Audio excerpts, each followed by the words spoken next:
Happy Sunday. I hope everyone is doing well. I'm leaving Costco. Darcy will tell you it's one of my favorite things to do on the weekend is to walk around Costco. I was getting some just basic stuff that we needed for the week. I was walking out to my truck though, and I saw one of my old neighbors, and he was trying to load a big box into his, it was an SUV, trying to load a big box in the back of it. So I walked over there to help him, and it was a 65, 70 inch flat screen TV. He also had in his cart like a surround sound and some other electronics. And I said, wow, you went on a shopping spree today. And he said, yeah, Jeff, I finally got to use the tax return from February, free money. So I smiled and kind of bit my tongue and helped him load the box up and wished him a good rest of the weekend. What I wanted to tell him though is by no means is that tax return free money. And he's making a mistake that a lot of Americans make with regards to how they do their deductions on their payroll. So I wanted to shoot a quick video right now on some myths, so 3 myths with regards to tax returns, big tax return checks, and then just some better ways that you can prepare yourself going into the rest of this year and into next year. So the first myth is big tax returns are a good way, a backdoor way to systematically save.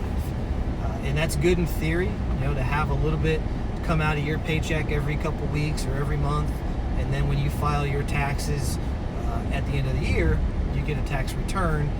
It's good in theory, and some people might even say, hey, I'm going to use that tax return that I get back at the end of the year to pay down some debt or to invest in whatever it might be. But believe it or not, less than 33% of the people out there actually do that. So when the temptation is there, when you get a windfall like that tax refund, the temptation is there, and majority of the time people spend it, and they don't tuck any away for savings or pay down any of that debt like they had planned to.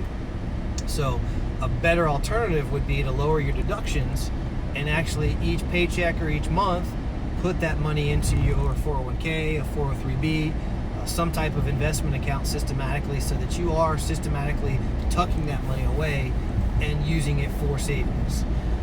The second myth that I wanted to talk about is a bigger refund is better. And by no means is that the case either. So I will say it's nicer to receive a check versus writing a check to the IRS, but in no way is a tax refund free money. You're actually letting the government have an interest-free loan on your money for the year. So they're holding on to that money for the year. They're not paying you any interest, and there really is no return on your investment. So it's not a good thing to give someone free money to use. The third myth that I wanted to kind of talk about is people say that that deduction isn't enough to really make a difference. And what do I mean by that? Each paycheck, it might only be a little bit that is taken out of your paycheck extra, but over time that's going to add up. So let's say, for example, the average tax return is $3,000 that you're getting at the end of the year. If you had that $3,000 back throughout the year, if you had it invested in, say, something earning 6-7%, that's close to $200, a little over $200 a year that you could earn on your investment. And it doesn't seem like a lot now, but think about that opportunity cost over 5 years, 10 years, 20 years of having that money invested versus giving it to the government to hold for free. Another thing to consider would be having that money now and using it each month to pay down the higher interest credit cards, or maybe make some extra payments on your mortgage. Those are strategies that make sense to maximize that money that you have worked so hard for. So hopefully that's helpful. I know adjusting deductions and stuff can be confusing at times. If you have any questions, I'm happy to try and answer them for you or point you in the right direction. And I hope everyone has a great rest of the Sunday and a great rest of the week.